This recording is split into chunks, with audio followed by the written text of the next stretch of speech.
অনেক ধাক্কাধাক্কি করে একটা সিরিয়াল পেলাম। টিকিট ৩০০ টাকা। সেজন্য মানুষ অনেক। শুনেছিলাম এই ডাক্তার বলে অনেক ভালো, আবার উনি বলে সপ্তাহে একদিন আসে এখানে। তাই সময় করে চলে আসলাম। অনেকক্ষণ পরে আমার সিরিয়াল আসলো। আমি ডক্টরের চেম্বারে ঢুকলাম। ঢুকে দেখি মাঝ বয়সী এক মেয়ে, বয়স ২৫-২৬ হবে, আর আমি ২৩। আমার থেকে ২-৩ বছরের বড়। বিয়ের কথা বলতে পারি না, হলেও হতে পারে। ডক্টর একটা বেগুনি রঙের বোরকা পরেছে, আর সাথে গোলাপি রঙের স্কার্ট। নেকাব নেই। ডক্টর অসম্ভব সুন্দরী। আরেকটা জিনিস তার সৌন্দর্য বৃদ্ধি করেছে, সেটা হলো তার চোখের চশমা। বোরকার উপরে সাদা অ্যাপ্রন। আমি ঢুকে সালাম দিলাম। সালামের উত্তর নিয়ে বলল, বসেন, বলেন কি সমস্যা? আমার মাথা ব্যথা করে। কেমন মাথা ব্যথা? মাথায় কি প্রচণ্ড ব্যথা করে? বমি আসে? না, শরীরের তাপমাত্রা ঠিক থাকে, কিন্তু প্রচণ্ড মাথা ব্যথা করে। তাপমাত্রা ঠিক আপনি কি করে বুঝলেন? আমি ওই সামনের মেসে থাকি, সাথে আমার ফ্রেন্ড থাকে। মাথা ব্যথা উঠলে তার হাতে চেক করাই তাপমাত্রা ঠিক আছে কি না। তার মানে আপনি আনম্যারিড? হুম। কি খেতে আপনার মাথা ব্যথা ওঠে? সে অনেক লম্বা কাহিনী। থিঙ্ক আপনার সে টাইম নেই। ওকে, মাথা ব্যথা কি আপনার সপ্তাহে 7 দিন ওঠে? না, 3 দিন ওঠে। এই 3 দিন আমার শরীরের উপর দিয়ে ঝড় বয়ে যায়। কাজের প্রচণ্ড চাপ থাকে। আসরের পর থেকে মাথা ব্যথা শুরু। মাঝে মাঝে ব্যথার কারণে চোখে কিছু দেখি না। প্লিজ ডক্টর, একটা সলিউশন দেন, না হলে কবে জানি মাথা বাড়ি দিয়ে ফাটিয়ে ফেলি। ওকে। ডক্টর একটা প্রেসক্রিপশনে কতগুলো ওষুধের নাম লেখলো। লেখে নিজের মোবাইল দিয়ে ছবি তুললো। তারপর আমাকে বলল, এই ওষুধগুলো খাবেন। Thanks doctor. আপনার নামটা বললেন না। ঈশান মাহমুদ, অনার্স 3rd ইয়ার। ডক্টর আমাকে তার কার্ড দিয়ে বলল, যদি কোনো প্রয়োজন পড়ে তাহলে কল দিবেন। নাম্বার? কার্ডে আছে। আমি কার্ড দেখলাম। ডক্টরের নাম আনিকা।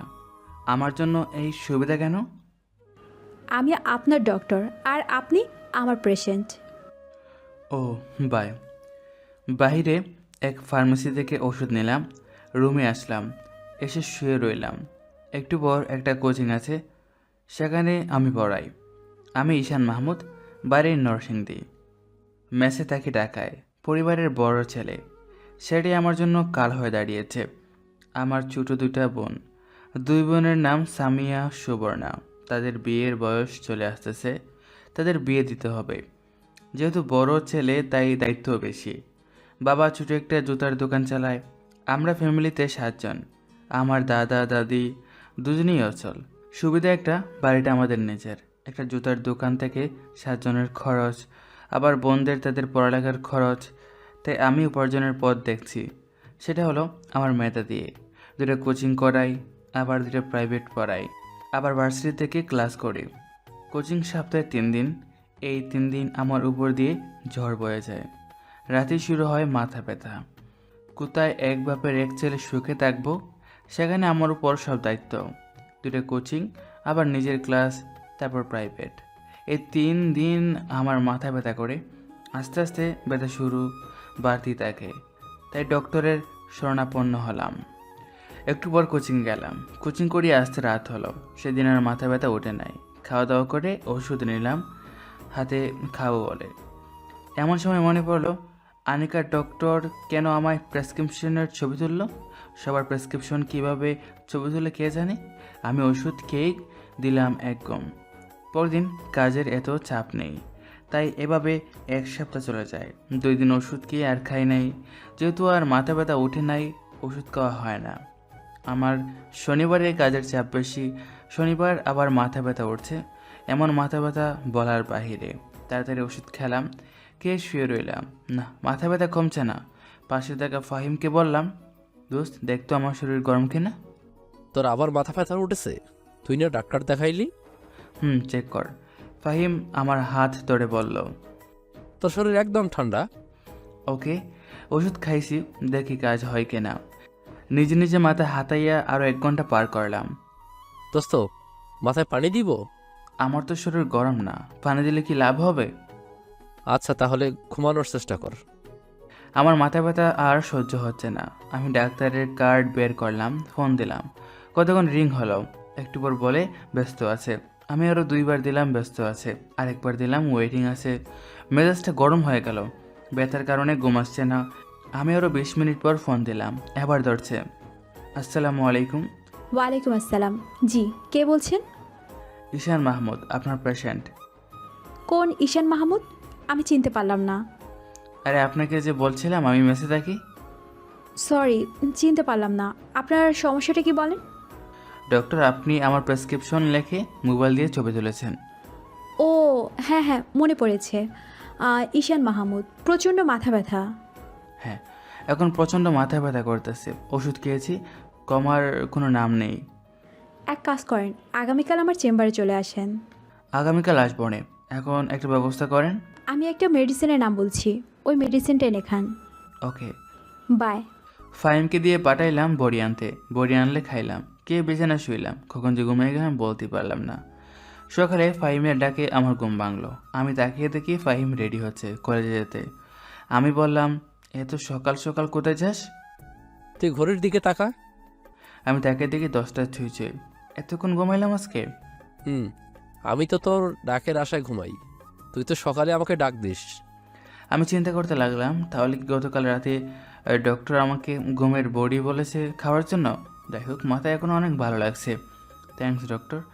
আরেকটি কথা আমার মাথায় ঘুরপাক খাচ্ছে, ডক্টর আমার প্রেসক্রিপশনের ছবি তুললো কেন?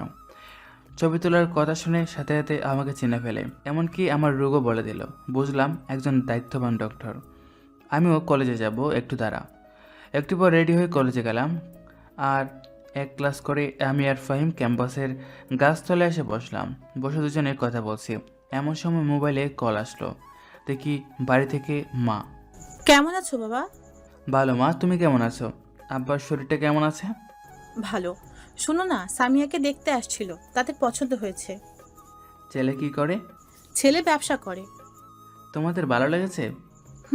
যৌতুক চাই 5 লাখ। কি এত টাকা যৌতুক? তারা কি সরাসরি বলছে? না, তারা এমনভাবে বলছে যেটাকে যৌতুকই বলে। এখন তোমরা কি চিন্তা করছো? আমরা তো তোর দিকে তাকিয়ে আছি। তুমি রাতের দিকে কল দিও। আচ্ছা। আমি কল কেটে দিয়ে ফাহিমের কাছে এসে বসলাম। আমাকে চিন্তিত দেখে ফাহিম বলল, কিরে দোস্ত, তোকে এরকম চিন্তিত দেখাচ্ছে কেন? সামিয়ার সম্বন্ধ আসছে, যৌতুক চায় 5 লাখ। কস কি? হুম। থাক দোস্ত, টেনশন করিস না, সব ঠিক হয়ে যাবে। বাসায় যাবি? আমার একটা প্রাইভেট আছে। না, আমি একটু লাইব্রেরিতে যাব। ওকে, আমি যাই। আমি উঠে বাসার উদ্দেশ্যে রওনা দিলাম। মনে মনে ভাবছি কী যে করি। 5 লাখ টাকা যৌতুক, সন্ধ্যাবেলা মার কাছে কি বলবো? আমার কাছে তো টাকা নেই। 3 বছর আগে ঢাকায় আসছিলাম। এই 3 বছরে অনেক খেটে খুঁটে 4-5 লাখ জমাইছি। কী যে করি? বাসায় আসলাম, এসে রেডি হয়ে গেলাম প্রাইভেটে। নিয়ত প্রাইভেট শেষ করে যাব ডক্টরের চেম্বারে। প্রাইভেট শেষ করে গেলাম ডক্টরের চেম্বারে। গিয়ে দেখি এমন ভিড়, সিরিয়াল নিতে গেলাম। চেম্বারে ঢুকলেই 500। আমি গিয়ে পিএসকে বললাম সিরিয়াল দিতে। পিএস বলল, সিরিয়াল শেষ? সিরিয়াল শেষ মানে? আর 20 জন রোগী আছে, তাদেরকে দেখে ম্যাডাম চলে যাবে তাহলে আমি? আগামীকাল। আগামীকাল মানে? আরে ভাই, একটা সিরিয়াল দেন, ম্যাডাম আমাকে চেনে। কিন্তু আমি তো চিনি না। দূর ভাই, আপনার ভিতরে কোনো মানবতা বলতে কিছু নেই? ভাই দিলে পরের দিন আমার চাকরি শেষ। আপনার চাকরি শেষ হবে কেন? আমি একদিন এরকম দয়ামায়া করে একজনকে ম্যাডামের কথার বাইরে সিরিয়াল দিয়েছিলাম। তারপর আর কি, ম্যাডাম পছন্দ রেগে যায় আর আমার চাকরি নট করে দেয়। পরে অনেক মিনতি করে চাকরি আবার ঠিক করি। শুনেন ম্যাডাম, পছন্দ যদি কোনো ভুল হলেই রেগে যায়, তাই আমাদের সাবধানে থাকতে হয়। সেজন্য ভাই, আমি এত বড় রিস্ক নিতে পারবো না। ইটস ওকে, আগে বুঝিয়ে বলবেন না? এ বলে আমি সেখান থেকে চলে আসলাম আর ভাবতে লাগলাম কি করা যায়। আগামীকাল আবার আসবো। আগামীকাল আসা সম্ভব নয়, কারণ আগামীকাল কোচিং আছে। যা করার আজকে করতে হবে। ফোন দিব না, যদি রেগেছে। এখন একটা উপায়, সেটা হলো অপেক্ষা করা। চেম্বার থেকে বের হওয়ার সময় ধরতে হবে। কেন জানি মনে হচ্ছে ডক্টর আমাকে একটু বেশি কেয়ার করে। কেয়ারের পেছনে কি অন্য কোনো কারণ আছে? থাকলে ভালো, কারণ ডক্টরকে প্রথম থেকেতেই আমি ক্রাশ খেয়েছি। এক জায়গায় বসে অপেক্ষা করতে লাগলাম। 1-2 জন করে এভাবে 10-12 জন চলে গেছে। আমার অসহ্য লাগতেছে, মনে হচ্ছে আরও 2 ঘন্টা লাগবে। আমি আর অপেক্ষা করতে পারছি না। আসরের সময় হয়ে আসছে, ভাবলাম চলে যাব। না না, কোনোভাবেই হার মানা যাবে না। অপেক্ষা করতে লাগলাম। মনে হচ্ছে পৃথিবীর সবচেয়ে কঠিন কাজ হচ্ছে অপেক্ষা করা। এদিকে ঘুম পাচ্ছে। অনেকক্ষণ অপেক্ষা করলাম। যদি সিরিয়াল পেতাম তাহলে এই 20 জনের পরই আমাকে ঢুকতে হতো, সুতরাং অপেক্ষা আমাকে করতেই হতো। অবশেষে এই 20 জন শেষ হলো। ভাবতেছি এখন ঢুকবো নাকি বের হলে ধরবো। বের হলে ধরবো। ঠিক 20 মিনিট পর ডক্টর বের হলো। আমি সামনে গিয়ে বললাম, ম্যাডাম আমি ঈশান মাহমুদ। এখন আর রুগী দেখা হবে না, আগামীকাল। আপনি আমাকে আগামীকাল বলেছিলেন চেম্বারে আসতে। লিসেন, সরি, শুনেন, আমি এখন আর কোনো রুগী দেখব না, ক্লিয়ার? এই বলে ডক্টর চলে যাচ্ছে। আমি তো অবাক, এই ব্যবহার ডক্টরের কাছ থেকে আমি আশা করিনি। আর আবাল মার্কা পিএস কানে কানে এসে বলল, বলেছিলাম না আগামীকাল আসতে, শুধুই 4 ঘন্টা অপেক্ষা করলেন। আমার শরীরটা জ্বলে উঠলো। ঠিকই তো, শুধু শুধু 4 ঘন্টা অপেক্ষা করলাম। ভাবছিলাম ম্যাডাম একটা ভালো মানুষ, কিন্তু এখন দেখছি সে একজন মানবতাহীন মানুষ।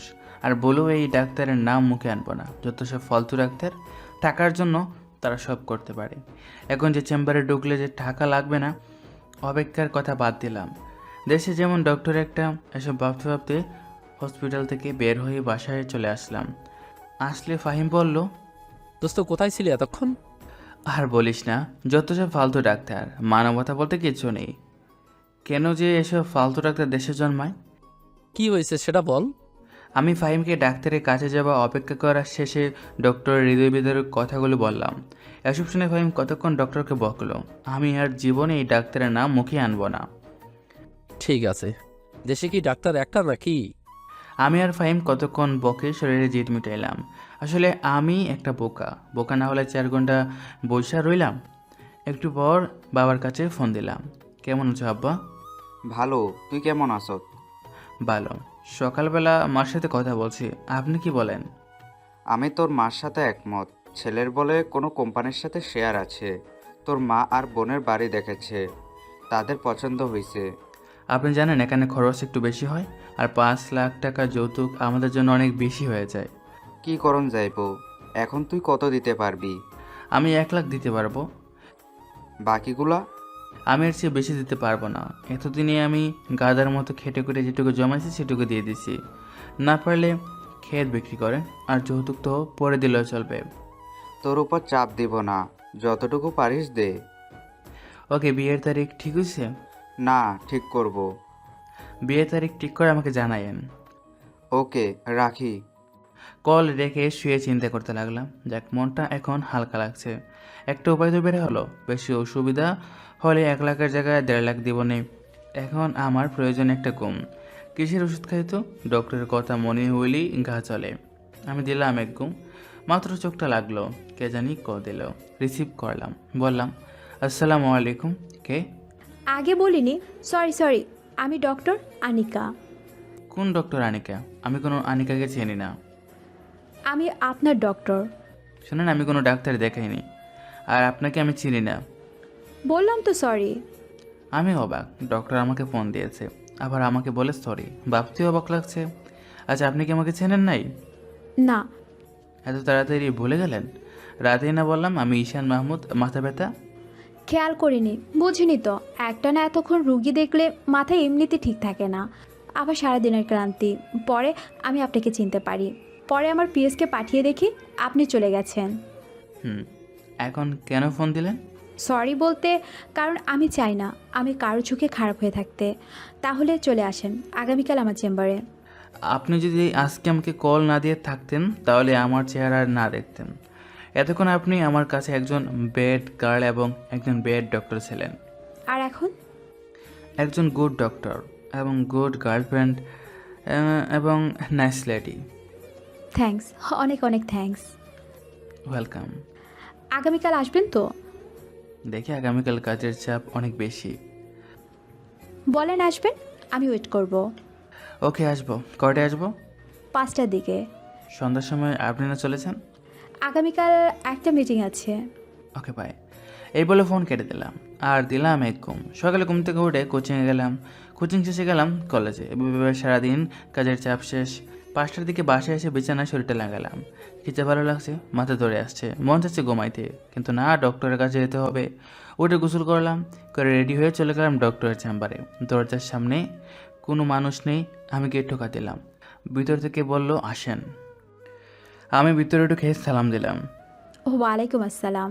আজ ডক্টর একটা খয়েরি রঙের বোরখা আর সাদা কালারের ওড়না দিয়ে স্কার্ট পরা, মেকআপ নেই, মন চায় শুধু তাকিয়ে থাকতে। শরীর ঠিক আছে? না, কেমন লাগছে? যেরকম সব সময় লাগে। তাহলে আমি আপনাকে নতুন কয়েকটা ওষুধের নাম বলে দিচ্ছি, সেগুলো খাবেন। কিন্তু আগেরগুলো? আগেরগুলোও খাবেন, এগুলোও খাবেন। ওকে। যদি আপনার রোগ ভালো হয়ে যায় তাহলে আপনি কি করবেন? কি করব, আপনাকে মনে মনে অনেক ধন্যবাদ দেব, হুম বলল মনটা কালো করে। আমি তো আপনার থেকে ছোট, হুম তাহলে আপনি আমাকে তুমি কিংবা তুই করে বলতে পারেন। আপনি রাগ করবেন না তো? না। থ্যাঙ্কস। আচ্ছা, আপনি এত তাড়াতাড়ি ডক্টর হয়ে গেলেন, সত্যি অবিশ্বাস্য। থ্যাঙ্কস। ওয়েলকাম। আপনার ফেসবুক আইডি ঘিরে দেখলাম আপনার উপর অনেক মেয়ে ক্রাশ। কাউকে লাভ করেন নাকি? না, এখনো সিঙ্গেল। এত সুন্দর একটা ছেলে, তারপর সিম্পল। আসলে মনের মতো কাউকে পাইনি, আর এভাবে 5-6টা লাভ করা চেয়ে না করাই ভালো। একজনকে মন থেকে ভালোবাসা, যাকে সারা জীবন আগলে রাখবো এই বুকের ভেতর। ঠিক বলেছেন। আপনার সম্পর্কে কিছু বলেন। এমন সময় কে জানে ডক্টরের মোবাইলে ফোন দিল। হ্যালো আশিক, কি করো? ঘুরতে আসছো? কার সাথে? বন্ধুদের সাথে? আচ্ছা, ভালো করে চিল করো, আমি চেম্বারে রুগী দেখি। ওকে, বাই বেবি। আমি মনে মনে ভাবছি, কেউ হতে পারে, বন্ধুর সাথে তো এভাবে কথা বলে না কেউ। লাস্টে বেবি বলাতে আমার সব ক্লিয়ার হয়ে যায়। ডক্টরের বয়ফ্রেন্ড, এটাই ছিল আমার কপালে। অনেক দিন পর একটা মেয়েকে পছন্দ হয়েছে, তারও বলে বয়ফ্রেন্ড আছে। কে ছিল? বয়ফ্রেন্ড। ও, রাগ করছেন? রাগ করবা কেন? কেন জানি আমার চোখ দিয়ে পানি চলে আসছে। এ কি, তুমি কাঁদছো? না না, কই না তো। ডক্টরের মুখ থেকে তুমি শুনে কলেজায় গিয়ে আঘাত লাগলো। বেশি মাথা ব্যথা করছে? কষ্টের কথা না বলার জন্য মিথ্যা বললাম। আচ্ছা ঠিক আছে। থ্যাঙ্কস। আমি চোখ মুছে কিছুক্ষণ চুপ করে থাকলাম। আমি ডক্টরের চোখের দিকে তাকালাম, আর ডক্টরও আমার চোখের দিকে তাকালো। দুজনের চোখ একসাথে হলো। ডক্টরের চোখ দেখে মনে হচ্ছে ডক্টর আমাকে কি যেন বলছে। সেটা কি আমাকে ভালোবাসার কথা? ডক্টর চোখ নিচে নামাচ্ছে না, এক চোখে আমার দিকে তাকিয়ে আছে। আমি চোখ সরিয়ে বললাম, তো ডক্টর আমি উঠি? আর একটু বসেন, আমি বের হব। একটু পর দুজনে একসাথে হসপিটাল থেকে বের হলাম। একটু কথা বললাম না, কারণ তার বয়ফ্রেন্ড আছে, সে তার বয়ফ্রেন্ড নিয়ে সুখে থাকুক, আর আমি আমার রাস্তা দেখি। দুজনে পাশাপাশি হাঁটছি। আনিকা বলল, আমার সম্পর্ক তো কিছু বলাই হয়নি। আরেকদিন শুনবো। ওকে। আচ্ছা ডক্টর, আপনি আমার বড়, আপনাকে আমি আপু বলে রাখি, রাগ করবেন না? আপু ডাকার দরকার নেই, ডক্টর বলবা। আচ্ছা, আপনার বয়ফ্রেন্ড সম্পর্কে কিছু বলেন। তার নাম আশিক, সে একটা জব করে। তার সাথে দেখা হয়েছিল আমার কানাডায়। আপনি কানাডা গিয়েছেন? আপনারা পেরেছেন জীবনে কিছু করতে। থ্যাঙ্কস। তাহলে আমি যাই। বাই। Good bye. আমি একটা রিক্সায় ডেকে চলে আসলাম, মনে মনে এটাই বোধহয় ডক্টরের সাথে শেষ দেখা। আমি বাসায় চলে আসলাম, এসে ফাহিমের সাথে কোনো কথা না বলে ঘুমিয়ে পড়ি।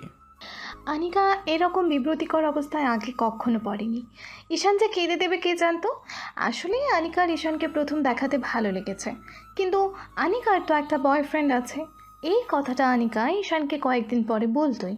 আনিকার নিয়ত আশিকের সাথে ব্রেকআপ করে ফেলবে সে, কারণ কিছুদিন আগে আশিককে অন্য এক মেয়ের সাথে দেখে ফেলে।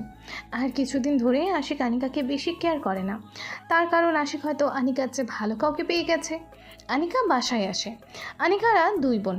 আনিকা বড়, ছোট বোনের নাম শারমিন। বাবা মা দুজনেই আছে। বাসায় এসে ফ্রেশ হয়ে খাওয়া দাওয়া করে রুমে গিয়ে আশিককে কল দিল। ব্যস্ত আছে, দুইবার ডায়াল করে ঢুকলো। কার সাথে কথা বলছো? আরে আমার অফিসের এক স্যারের সাথে। মিথ্যা কথা। আনিকা, তুমি আগের থেকে চেঞ্জ হয়ে গেছো। তুমি চেঞ্জ হও নাই। না। আচ্ছা, তাহলে আমার কল লিস্টের একটা স্ক্রিনশট দাও। কোনো চালাকি করবা না, কল কাটবা না। কেন? তোমাকে আমার কলিস্টের ছবি দিব? এই কথা দ্বারা বোঝা যায় তোমার ভিতরে সমস্যা আছে। তোমার সাথে কথা বলতে আমার ভালো লাগছে না। ভালো লাগবে কি করে? আমার থেকে ভালো কাউকে পেয়ে গেছে তো। শয়তান ফোন কেটে দিয়েছে। ব্রেকআপ করে ফেলবি এনে ঘুরে দিছিস কেন? শারমিন ঢুকলো আনিকার রুমে, ঢুকে বলল, কাকে এভাবে গালি দিচ্ছ আপু? কাউকে না। দেখো তো আপু, এই দুইজনের থেকে তোরে কাকে ভালো লাগে? আনিকা অনিচ্ছা সত্ত্বেও তাকালো শারমিনের মোবাইলে, দেখে ঈশান আর একটা অপরিচিত ছেলের ছবি। আনিকা বলল, তুই এই ছবি কোথা থেকে পাইলি? তুই চিনিস? হুম। তুই কি করে চিনলি? আগে তুই বল। সে হলো ঈশান মাহমুদ, আমাদের কলেজের 3rd ইয়ারে পড়ে। অধিকাংশ মেয়েদের ক্রাশ, কিন্তু সে আবালের মতো সারা দিন কাজ করে, কোনো মেয়েদের পাত্তা দেয় না। তোর ক্রাশ? না, দেখ, তার হাবাগোবা বন্ধুটার উপর ক্রাশ খাওয়া আমি। দে তোর ফোন নাম্বারটা দে। এই বলে আনিকা শারমিনের হাত থেকে মোবাইল নিয়ে ছবিটি ভালো করে দেখতে লাগলো। বলল, ঈশান মাহমুদের উপর যতগুলো মেয়ে ক্রাশ খেয়েছে তার একটা লিস্ট আমাকে দিবি। কেন, তুইও ক্রাশ খেয়েছোস? তাহলে আশিক ভাই? সে আমার পেশেন্ট।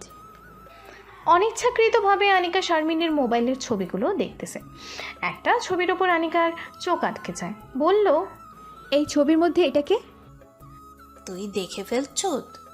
মানে? কয়েকদিন আগে আমরা কয়েকজন ফ্রেন্ড মিলে গিয়েছিলাম একটা রেস্টুরেন্টে। সেই রেস্টুরেন্টে আশিক ভাই আরেকটা মেয়ে বসে ডেট করছিল। সুযোগ বুঝে এই ছবিটা আমি তুলে রাখছিলাম, ভাবছিলাম তোরে দেখাবো, কিন্তু পরে ভাবলাম যদি তুই কষ্ট পাস, সেই জন্য আর দেখাইনি। ঠিক আছে, আমি জানতাম সে তলে তলে আরেক মেয়ের সাথে ডেট করে। তুই এই ছবিটা আমাকে দে, তার সাথে এক্ষুনি ব্রেকআপ করব। তার মানে কি ঈশানের সাথে প্রেম করবি?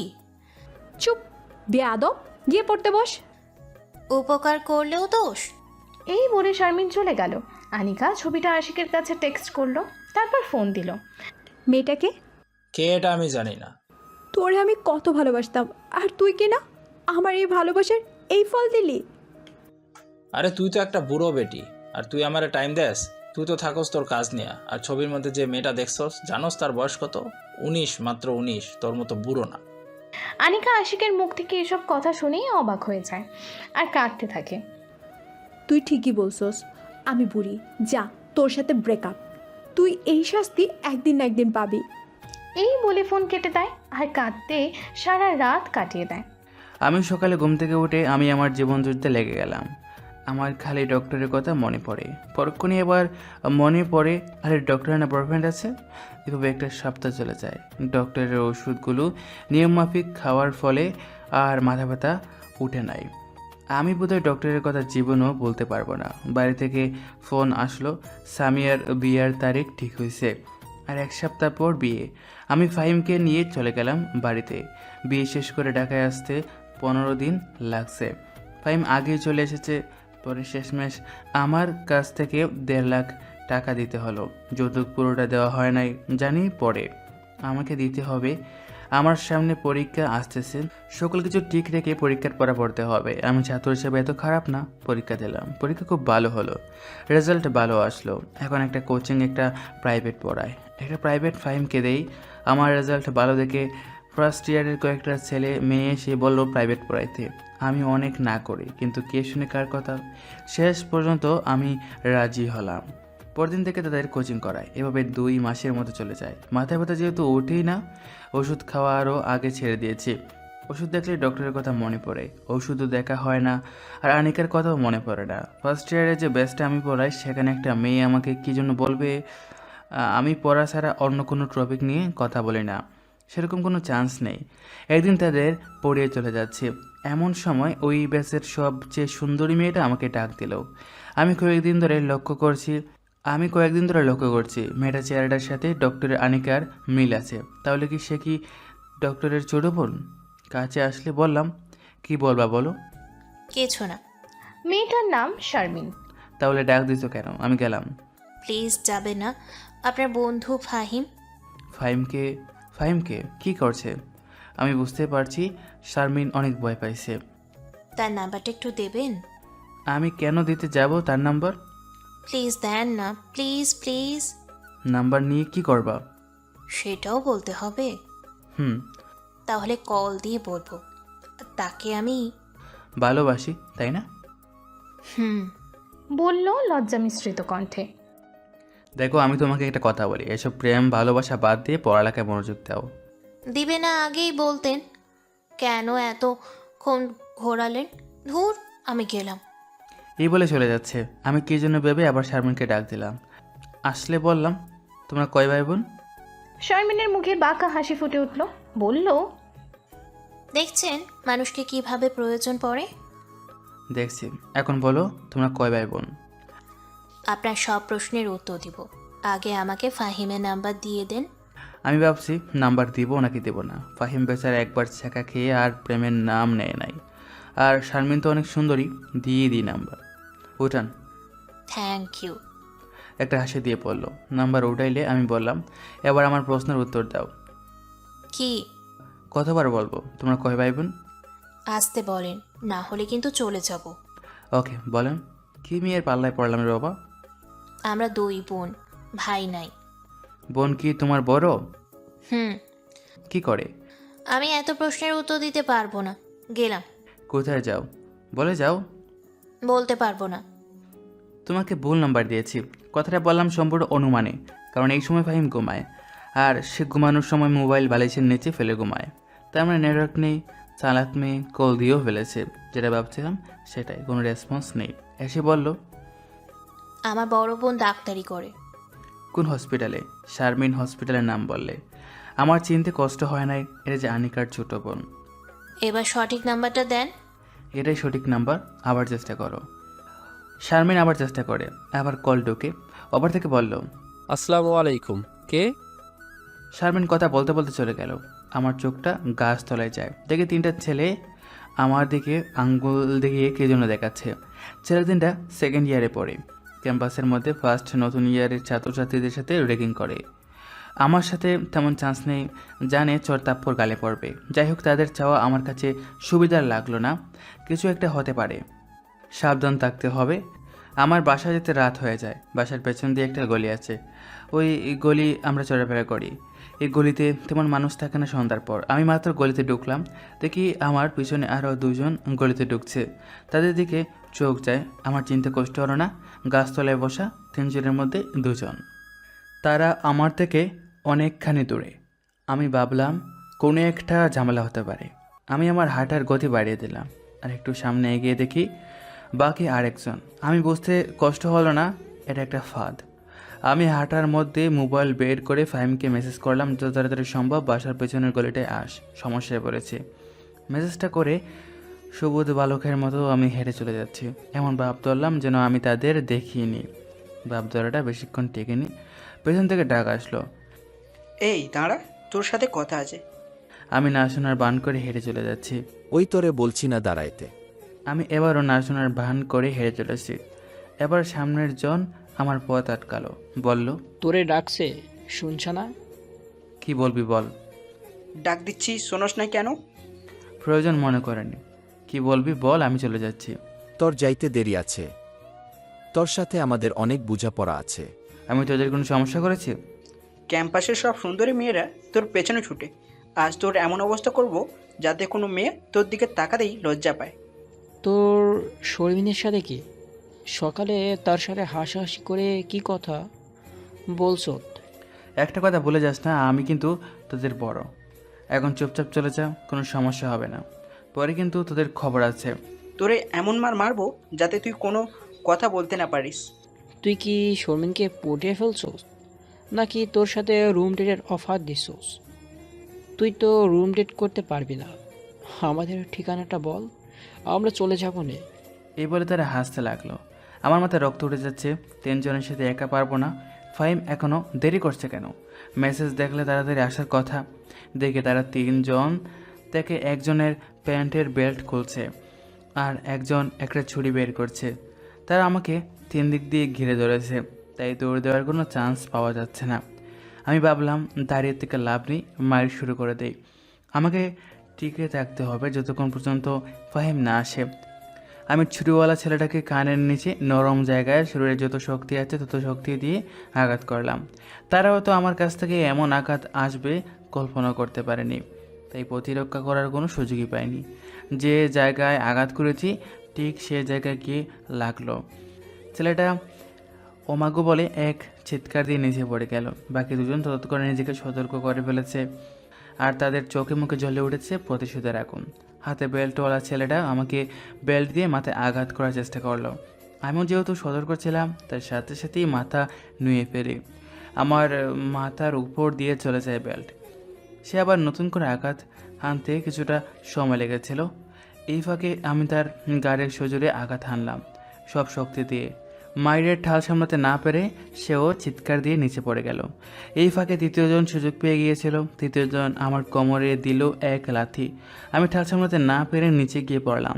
এই ফাঁকে বাকি দুজন উঠে আমার উপর চড়া হলো। তিনজন আমাকে এলোপাতারি লাথি মারছে আর বলছে, মার সালারে মার, সালায় এমন ঘুষি দিল ঘাড় লড়াইতে পারছি না।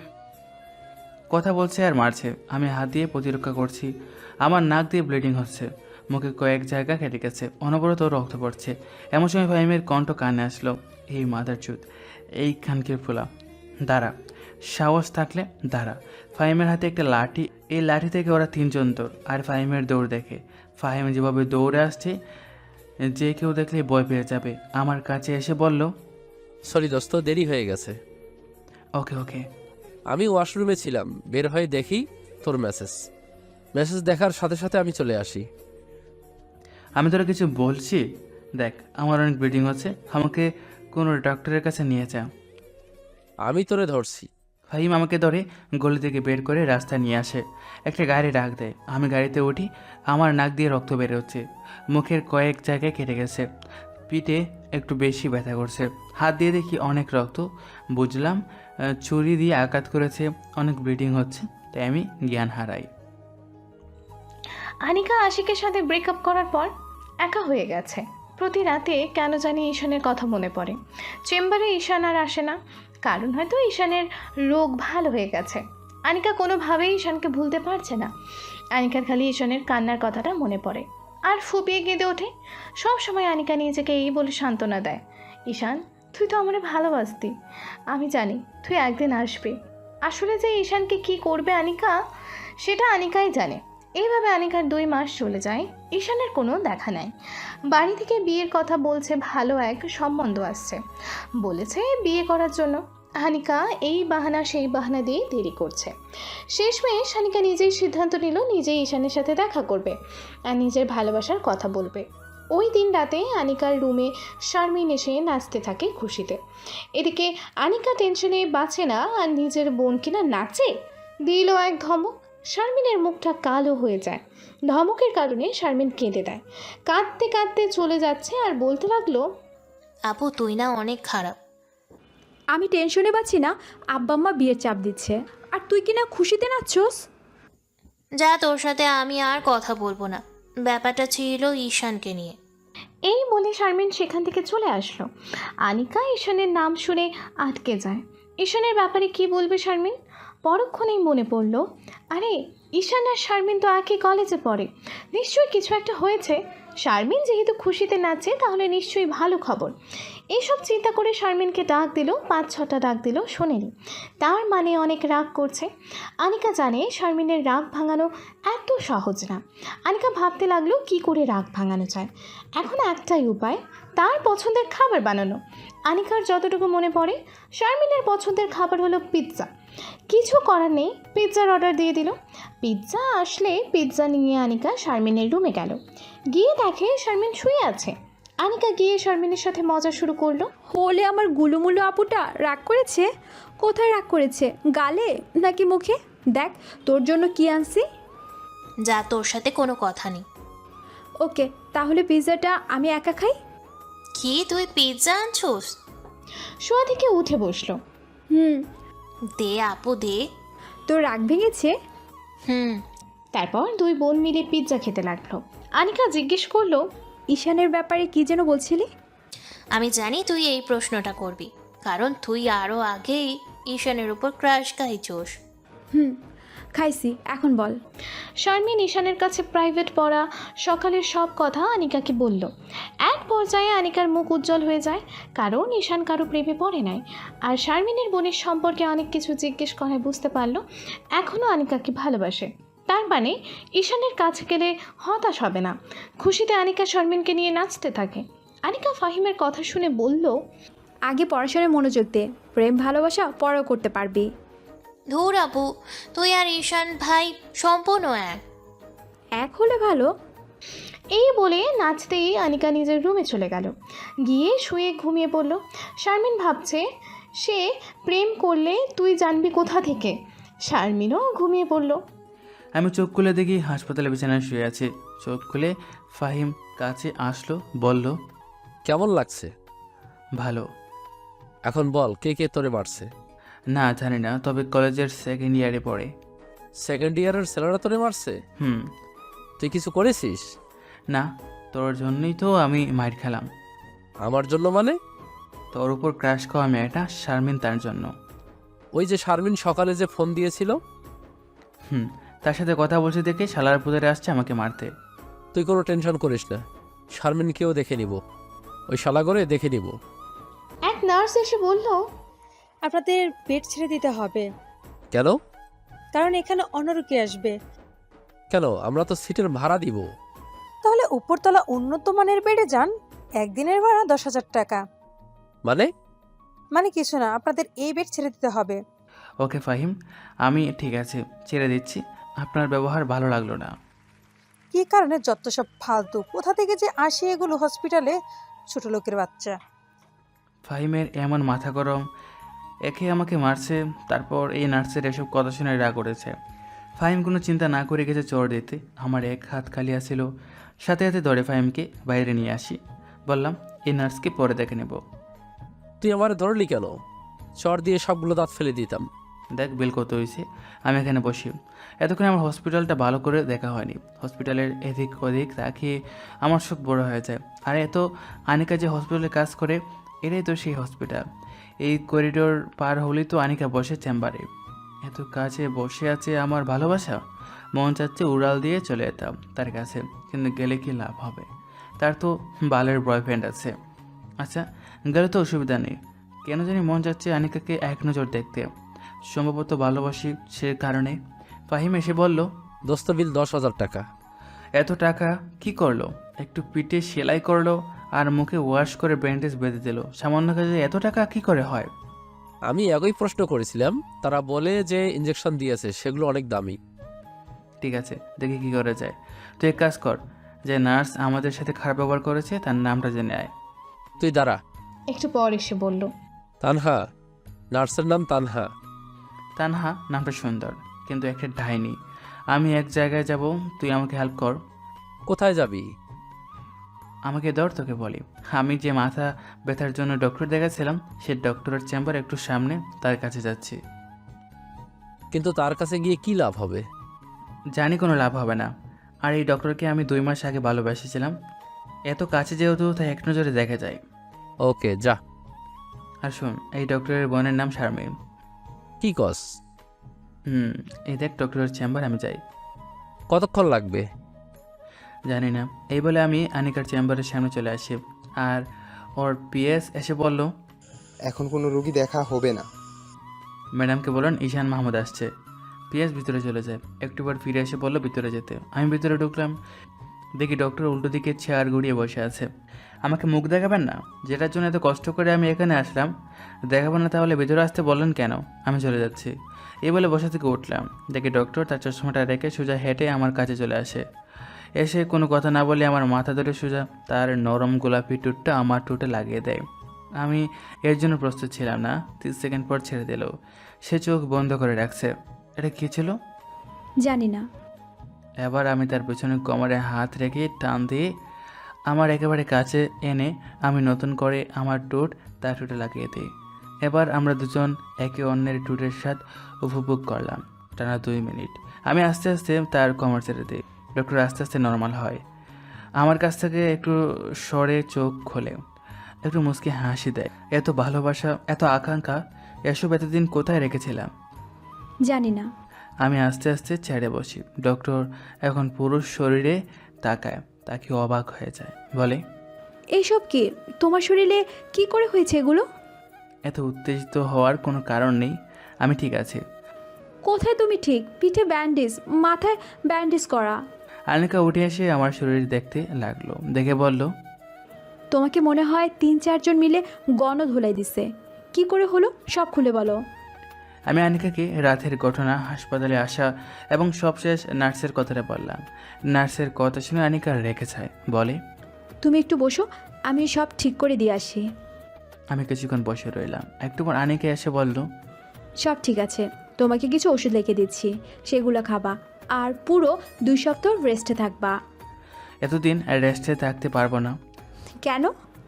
শোনো, আমি 2টা কোচিং, একটা প্রাইভেট পড়াই। আমি যদি 2 সপ্তাহ এসব বন্ধ রাখি তাহলে আমার অনেক ক্ষতি হয়ে যাবে। কি ক্ষতি? আমি এখানে মেসে থাকি। মেসে ভাড়া খাওয়া, আর আমাদের ফ্যামিলি মেম্বার 6 জন। আব্বার একটা ছোটো জুতার দোকান, সেটা দিয়ে চলে না। তাই আমি এখানে গাদার মতো খেটে খুঁটে কিছু টাকা ইনকাম করে বাড়িতে পাঠাই। এখন যদি 2 সপ্তাহ এসব বন্ধ রাখি তাহলে কি অবস্থা হবে? আনিকা উঠে আমার কাছে এসে বসলো, বসে আমার হাত ধরলো। ঈশান, তোমার সমস্যা আমার সমস্যা। আমি তোমাকে ভালোবাসি, তুমি বাসো না? বাসি, কিন্তু কিন্তু কি? তোমার না একটা বয়ফ্রেন্ড আছে? তার সাথে তো আমি 2 মাস আগে ব্রেকআপ করেছি। ও, খুব ভালো। আমি তোমাকে খুব ভালোবাসি।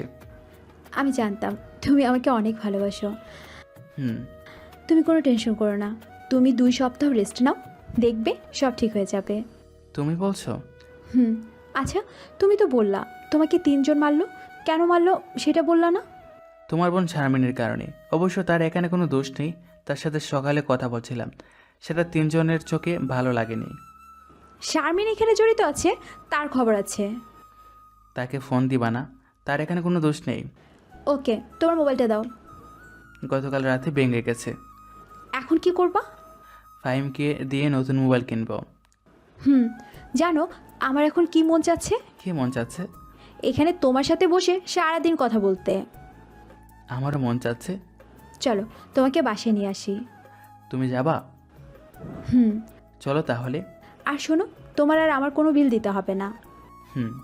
আমি ওটা আস্তে আস্তে বের হচ্ছি। এমন সময় আবার আনিকা আমাকে পিছন থেকে জড়িয়ে ধরে বলে, আমি তোমাকে অনেক ভালোবাসি ঈশান, তুমি আমাকে ছেড়ে চলে যেও না। না, কখনো না। আমি জানতাম। এবার ছাড়ো, ব্যথা লাগছে। তুমি বাইরে গিয়ে একটু দাঁড়াও, আমি আসছি। ওকে। এবেলা আনিকা আমাকে ছেড়ে দেয়। আমি বাইরে বেরিয়ে আসি ফাহিমের কাছে। ফাহিম আমাকে ভালো করে দেখছে। আমি বললাম, কি দেখছিস এরকমভাবে? দেখছি তুই ঠিক আছিস কিনা। ঠিক আছে মানে? তুই এতক্ষণ ডক্টরের চেম্বারে কি করে থাকলি? কেন, কি হয়েছে? আর বলিস না, তুই ভিতরে যাওয়ার একটু পর ডক্টর বেরিয়ে আসলো, এসে নার্সকে ডেকে আনলো, এনে দিল এক ধমক, যে কেউ ভয় পেয়ে যাবে। তারপর আমাকে ডাকলো এবং আমার কাছে মাপ চাওয়ালো। পরে রিসেপশনে গিয়ে কি যেন বলল, তারপর আবার চেম্বারে ঢুকে গেল। এতক্ষণ পুরো হসপিটাল নিস্তব্ধ ছিল। ডক্টর অনেক জেদি, কিন্তু তার এরকম করা ঠিক হয়নি। বিল দিতে হবে না? না, ডক্টর আমাদের সাথে বাসায় যাবে। এই ডক্টর? না দোস্ত, না দোস্ত। আরে টেনশন করিস কেন, আমি আছি না। তোরা দুজন প্রেম করস? আল্লাহ জানে তুই এই মেয়েরে কেমনে কন্ট্রোল করবি। ওই দেখ সে আসছে। চুপ। আনিকা এসে বলল, তাহলে চলো। আনিকা মুখে নেকাব চারে এসেছে। এর থেকে কেন জানি আমার একটু ভালো লাগলো না। চলো নিচে গিয়ে দেখি আনিকার পার্সোনাল গাড়ি আছে। গাড়ির ড্রাইভার একজন ইয়াং বয়সের ছেলে। এটা দেখে আমার ভালো লাগলো না। যাই হোক, গাড়িতে বসলাম। আমার পাশে আনিকা বসলো। এতক্ষণ হাঁটার পর আমাকে ক্লান্তি ঘিরে ধরলো। আমি গাড়ির সিটে বসে মাথাটা এলে দিলাম। আমি গাড়ির মধ্যে ঘুমিয়ে গেলাম। চোখ খুলে দেখি আনিকা আমাকে ডাকছে। ফাহিম বলল, দোস্ত বাসায় চলে এসেছি। নামার সময় আনিকা আমাকে হেল্প করলো। আস্তে আস্তে হেঁটে রুমে গেলাম, গিয়ে বিছানায় শুইলাম। আমার পাশে আনিকা বসলো। আমাদের থেকে ফাহিম বাইরে চলে যায়। এটা তোমার জন্য। কি? মোবাইল। তোমাকে কে বলেছে মোবাইল কিনতে? কেউ না। তাহলে কেন কিনলে? ভালোবাসি বলে। এখানে আমার কিছু বলার নেই। আনিকা আমাকে ভালোবাসে বলে কিনে দিল। এখানে ফিরিয়ে দেওয়ার কোনো মানেই হয় না। ঠিক আছে। আর শোনো, আমি তোমাকে ওষুধ খাওয়ার সময় হলে কল দেব। তোমার এত কষ্ট করতে হবে না, তুমি ভুলে যাও। না, আমি তোমাকে কল দিব। ওকে। আমি আনিকার স্কার্ট ধরে নেকাবের মতো করে বললাম, তোমাকে নেকাবে অবস্থায় বেশি সুন্দর লাগে। সত্যি? হুম। আনিকা সুন্দর করে নেকাব পরে বলে, এবার ঠিক আছে, হুম তাহলে আমি যাই। যাও। এ বলে আনিকা চলে যায়। আনিকা চলে গেলে ফাহিম এসে বলল, সব ঠিকঠাক তো? হুম। এখন বল, 3 ছেলের কি করবি? তুই আগামীকাল গিয়ে 3টের খুঁজে বের করবি, তারপর কলেজের বিপিরে সব বলবি, দেখ তারা কি করে। আর আগামীকাল গিয়ে ফার্স্ট ইয়ারের যে বেস্টটা আমি পড়াই তাদের বলবি 2 সপ্তাহ তাদের বন্ধ, অথবা শারমিন ফোন দিলে শারমিনকে বলতে পারিস। ওকে। আমার সব ক্লান্তি এসে ঘিরে ধরলো। আমি দিলাম এক ঘুমে বিকাল উঠে ফ্রেশ হয়ে খাওয়া দাওয়া করলাম, করে আনিকার কাছে কল দিলাম। সাথে সাথে রিসিভ করে বলল, ঘুম হয়েছে? হুম। আনিকা ওষুধের নাম বলল, সেগুলো খেয়ে নিলাম। এভাবে প্রতিদিন Anika time to time call দিয়ে আমাকে ওষুধ খাওয়াতো। একদিন কি এক বেলাও মিস হয়নি। আনিকার প্রতি আমার ভালোবাসা বাড়তে থাকে। টাইম টু টাইম ওষুধ খাওয়ার পর 10 দিনে সম্পূর্ণ সুস্থ হয়ে গেলাম। এই কয়েকদিনে আনিকা আমার কাছে 5 বার এসে দেখে যায়। আমি আবার আগের মতো কোচিং প্রাইভেট পড়াতে শুরু করি। আমাকে যে মারলো ছেলেগুলো তাদের বিচার হয়েছে। বিপিরে বলার পর বিপি চর তাপড় দিয়ে মিলাই দিল। এতে আমার শরীরের রাগও কমলো না, ফাহিমেরও না।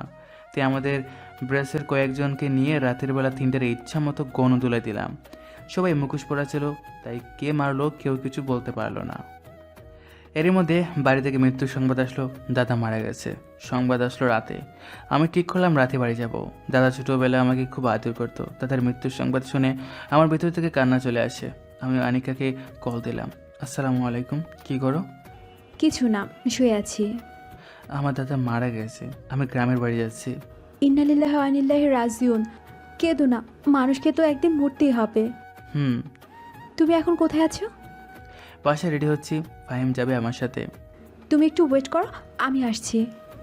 তোমার আশা লাগবে না, আমি তোমাকে পরে ফোন দেব। ঈশান, তুমি একটু দাঁড়াও, আমি আসছি। এই বলে আনিকা ফোন কেটে দিল। আমি আর ফাহিম রাস্তায় গিয়ে অপেক্ষা করতে লাগলাম। একটু পর আনিকা গাড়ি আসলো। আনিকা গাড়ি থেকে নেমে এসে আমাকে জড়িয়ে ধরলো, আমিও জড়িয়ে ধরলাম। আনিকা বোরকাও পরে নাই, স্কার্টও বাঁধে নাই, ওড়না পেঁচিয়ে চলে এসেছে।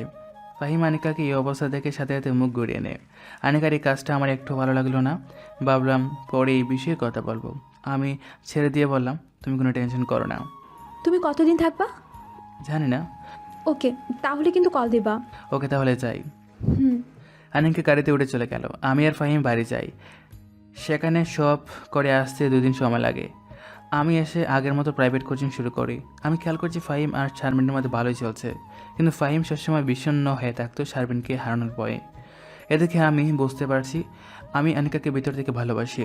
সে ভালোবাসা এত সহজে ছিন্ন করা যাবে না। এভাবে 1 মাস চলে যায়। 1 মাসের মাথায় আমার প্রচণ্ড মাথা ব্যথা ওঠে, কারণ আজকে শরীরের উপর দিয়ে বেশি পরিশ্রম গেছে, তাই মাথা ব্যথা উঠছে। তখন বিকাল 5টা। আমি একটা কোচিং করাচ্ছি। এমন সময় আনিকা সোজা ভিডিও কল দিল। আমি বাইরে বের হয়ে রিসিভ করলাম। তোমাকে এমন দেখাচ্ছে কেন? প্রচণ্ড মাথা ব্যথা করছে। কোথায় তুমি? কলেজে। শোনো, আমি কলেজে আশেপাশে আছি। তোমাকে আমি একটা রেস্টুরেন্টে ঠিকানা দিচ্ছি, যত তাড়াতাড়ি সম্ভব চলে আসো। Okay, love you. Love you too. আমি কোচিং ছুটি দিয়ে রেস্টুরেন্টে চলে গেলাম। গিয়ে দেখি সে এখনও আসেনি। আমি একটা সিটে বসে অপেক্ষা করতে লাগলাম। একটু পর দেখলাম আনিকা এসছে। আমার আনিকাকে দেখি রাগ উঠে যায়, কারণ আনিকার মুখে নাই কোনো নেকাব আর টায়ের একটা বোরকা পড়েছে, যা দেখে আমার পুরো মেজাজ গরম হয়ে যায়। আমি নিজেকে কন্ট্রোল করে হাসি মুখে নিয়ে বললাম, আসছো তুমি? তোমার কি আগের সমস্যা? আমি টেবিলে মাথা নিচু করে বসে রইলাম। তার সাথে কথা বলতে ভালো লাগছে না। সে অন্তত নেকাবটা দিয়ে আসতো। তোমাকে সিটি স্ক্যান করাতে হবে। এই বলে আনিকা আমার মাথাটা হাতিয়ে দিচ্ছে। আমার খুব লাগছে। এভাবে 10 মিনিট মাথা হাতিয়ে দিল। আমার এখন অনেক ভালো লাগছে। আমি ইচ্ছে করে প্রশংসা করলাম না, কারণ সে আমার কথা শুনেনি। ভালো লাগছে? আনিকা এই পাশ থেকে উঠে আমার পাশে আসলো। আমার পাশে বসে আমার মাথাটা হাতিয়ে দিচ্ছে। এভাবে আরও 10 মিনিট মাথা হাতিয়ে দিল। আমি মাথা উঠালাম। মাথা ব্যথা অনেকটা কমে গেছে। দাও, আর একটু মাথাটা হাতিয়ে দিই, ভালো লাগবে। না, আপাতত চলবে। ওকে। আসলে মাথা ব্যথা অনেকটা কমে গেছে, তাই প্রশংসা না করে পারলাম না। বিয়ের পর কিন্তু কিছু করো আর না করো, এভাবে মাথা কিন্তু হাতিয়ে দিতেই হবে। আমার মাথা বানানো ভালো লাগে? থ্যাঙ্কস। আমাকে কোনো সময় থ্যাঙ্কস দিবা না। দরকার হলে বকা দেবা, তবুও থ্যাঙ্কস দিবা না। ওকে। শোনো, একটা কফি খাও, ভালো লাগবে। ওকে। আনিকা, তুমি কিন্তু আমার একটা কথা মানোনি। কি কথা? এত তাড়াতাড়ি বলে গেলে? কাজে ব্যস্ত থাকি তো, মিস্টেক হতে পারে। নেকআপ? ও, মনেই থাকে না। আর সাথে সাথে নেকআপ লাগিয়ে ফেললো। ঠিক আছে, সাথে তোমার আরও 2টা কাজ করতে হবে। কি কি? তোমাকে আরও লুজ বোরকা পরতে হবে, আর তোমার ড্রাইভারকে বাদ দিতে হবে। মেয়ে ড্রাইভার দেখো পাও কি না। ওকে, দেখা যাক। মুখটা কালো করে বলল, তুমি রাগ করছো? না। দেখো, আমি তোমাকে ভালোবাসি। আমি চাই তুমি আর আমি একসাথে সারা জীবন থাকি, আমার স্বপ্নের মতো করে তোমাকে সাজাতে। এখন যদি তুমি আমাকে সে সুযোগ না দাও তাহলে তো হচ্ছে না। আনিকা ব্যাগ থেকে একটা বড়ি বের করলো, দিয়ে বলল, এখন বাসায় গিয়ে কিছু খেয়ে এটা খাবে। ওকে, তুমি চলে যাচ্ছ? আর একটু বসো, কফি তো খাওয়া হলো না। তুমি খাও, আমি গেলাম। আনিকাও বুঝতে পারছে ঈশানকে ছাড়া আনিকার জীবন অচল। ঈশানকে আনিকা ভেতর থেকে ভালোবেসে ফেলেছে। ওই আশিকের ক্ষেত্রে এরকম ছিল না, কিন্তু ঈশানের প্রতি যেমন অনুভূতি তেমন ছিল না সেটা। আনিকা ইচ্ছে করেই ঈশানের সাথে এরকম করছে, কারণ আনিকা ঈশানকে পরীক্ষা করছে। আনিকা যুক্তিটা এইভাবে দিয়েছে, ঈশান আমাকে ভালোবাসে, আমি ঈশানকে ভালোবাসি। ঈশান চাইবে না আমি পর্দা না করি, সে চাইবে না আমি অন্য একটা ছেলের সাথে ঘুরি, সে চাইবে আমি সব সময় তার কথা শুনি আর তার কথা মতোই চলি। এখন যদি আমি ঈশানের কথা না শুনি তাহলে ঈশান রাগ করবে। এই রাগ করার মানে ঈশান আমাকে ভেতর থেকে ভালোবাসে। এখন যদি ঈশান রাগ না করে তার মানে ঈশানের মন থেকে আনিকা উঠে যাচ্ছে। ঈশান মনে মনে ভাববে আনিকা থাকুক আনিকার মতো আর আমি থাকি আমার মতো। তারপর আস্তে আস্তে কয়েকদিন যাওয়ার পর দুজনের সম্পর্ক খারাপ হয়ে যাবে। আর ঈশান যদি আনিকাকে মন থেকে ভালোবাসে তাহলে যত কষ্টই হোক আনিকাকে নিজের কাছে আগলে রাখবে। এখন যদি নিজেকে কঠোর হতে হয় তাহলে ঈশান তাই করবে। এইভাবে আনিকা যুক্তি দিল ঈশানকে পরীক্ষা করার জন্য, কারণ আনিকা চায় না আশিকের মতো ঈশানকে হারাতে। ঈশানের সামনে গেলে আনিকা ইচ্ছে করে নেকআপ খুলে যায়। অন্য যে কোনো সময় আনিকা নেকআপ পরে থাকে। আর আনিকা নতুন ড্রাইভার দেখে ফেলেছে আর কয়েকটা লুজ বোরকা যেগুলো ঈশানের ভালো লাগে সেগুলো কিনে রাখছে। আনিকা বিকালে ঈশানের কাছ থেকে এসে রুমে বসে আছে। এমন সময় শারমিন আনিকাকে পেছন থেকে জড়িয়ে ধরলো। আনিকা বলল, তোর কি হয়েছে? এত খুশি লাগতেছে কেন? ফাহিম না আমাকে ভালোবাসে। তুই কেমন করে বুঝলি ফাহিম তোকে ভালোবাসে? তার কথাবার্তা, আচার আচরণ আর সব সময় আমাকে কেয়ার করে। ভালো, তাহলে বিয়ে দিয়ে দে। দিয়ে দে না, করছে কে? সত্যি? দাঁড়া, তোরে দেখাচ্ছি মজা। এই বলে আনিকা জোরে জোরে মা মা বলে ডাকতে লাগলো। শারমিন আনিকার মুখে হাত দিয়ে ধরলো, বলল, আপু ডাকিস না, মাকে ডাকিস না। ওকে ওকে, আর ডাকবো না, এখন তো মুখ ছাড়। শারমিন মুখ ছেড়ে দেয়। আনিকা আবারও বলল, দোয়া কর আগে ঈশানের সাথে আমার বিয়ে হোক, তারপর তুই যাকে বলবি তার সাথে তোর বিয়ে দিব। সত্যি? এমন সময় আনিকার মা ঘরে প্রবেশ করলো। প্রবেশ করে বলল, শারমিন তুই একটু ঘরে যা তো, আনিকার সাথে আমার কথা আছে। আমি শুনি। না, ঘরে যা। শারমিন চলে যায়। মা তুই কি বিয়ে করবি না? করব। তাহলে তুই কিছু বলছিস না কেন? কি বলতাম? দেখ, তোর জন্য এখন অনেক সম্বন্ধ আসছে, আর কদিন পর কি এমন সম্বন্ধ আসবে? দেখ মা, সামনে শুক্রবার তোকে দেখতে আসবে, না করিস না। কিন্তু মা, আমার একজন পছন্দের মানুষ আছে। তাহলে তো সেটা খুশির খবর। ছেলেটা কে? শারমিনের কলেজে 3rd ইয়ারে পড়ে। তাহলে ছেলেটাকে একদিন বাড়ি নিয়ে আয়। ওকে মা। আনিকার মা চলে যায়। আনিকার মা চলে গেলে শারমিন আবারও আনিকার কাছে আসে, এসে বলল, আপু মা কি বললো রে? বলল ঈশানকে বাড়িতে নিয়ে আসতে। তাহলে আপু তোদের বিয়ে হচ্ছে? না রে, এখনো বলতে পারি না, দোয়া কর যাতে বিয়েটা হয়ে যায়। ঈশানের বাড়ি থেকে কি হ্যাঁ বলেছে? তুই কি তার বাবা মার সাথে দেখা করেছো? না, এই বিষয়ে তার সাথে কথা বলবো। আপু তুই আমার একটা উপকার করবি। কি উপকার? তুই ঈশান ভাইকে জিজ্ঞাসা করবি ফাহিম আমাকে মন থেকে ভালোবাসে কিনা। ওকে, জিজ্ঞাসা করব না। তাহলে আমি যাই। ওকে যা। আনিকা শুয়ে শুয়ে ভাবছে ঈশান এখনো কল দিচ্ছে না কেন। প্রতিদিন তো এই সময় কল দেয়, তাহলে কি ঈশান রাগ করেছে? এত তাড়াতাড়ি তো রাগ করার কথা না। আনিকা নিজেই কল দিল, ধরছে না। 3বারের বার কল ধরলো। ফোন ওঠাতে দেরি হলো কেন? তুমি যে বড় দিয়েছিলে সেটা খেয়ে ঘুমিয়ে গেছিলাম। এত তাড়াতাড়ি? আগামীকাল তো আমরা দুজন অবসর, চল না আমরা দুজন ঘুরতে যাই। কোথায়? কাল দেখা করলে জায়গা সিলেক্ট করব। ওকে তাহলে আগামীকাল সকালে দেখা হচ্ছে। ওকে, এখন রাখি, অনেক ঘুম পাচ্ছে। Love you. এই বলে আনিকা ফোন রেখে দিল। আনিকা ভাবছে কোনো ভুল করছে না তো সে। আনিকা আবার আগের মতো টাইট বোরখা নেকাব না পরে ঈশানের সামনে যাবে এবং দেখবে ঈশানের প্রতিক্রিয়া কি আসে। আমি সকালে ঘুম থেকে উঠি অনেক দেরিতে। উঠে দেখি ফাহিম ওয়াশরুমে। আনিকা রাতে জানি কি বলেছিল মনে নেই, মনে পড়ছে কোথায় জানি ঘুরতে যাবে। কয়টা যাবে তো একটু পর এমনি ফোন দেবো নে। ফাহিম ওয়াশরুম থেকে আসলে আমি বললাম, দোস্ত শারমিনের সাথে কেমন চলছে? রাতে কি স্বপ্নে শারমিনকে দেখছস? ঘুম থেকে উঠেই শারমিনের কথা জিজ্ঞেস করছস? আরে না। ভালো।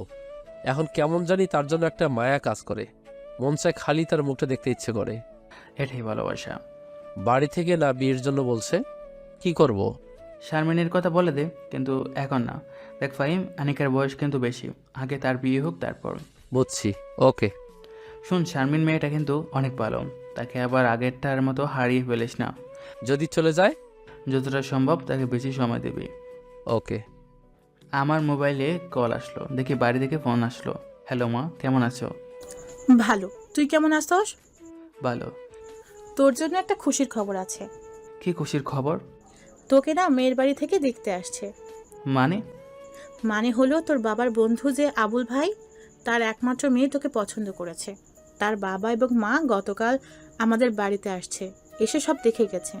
তাদের তোকে পছন্দ হয়েছে এবং বাড়ি ঘরও। আর তোর বাপের আর আমার মেয়েকে অনেক ভালো লেগেছে।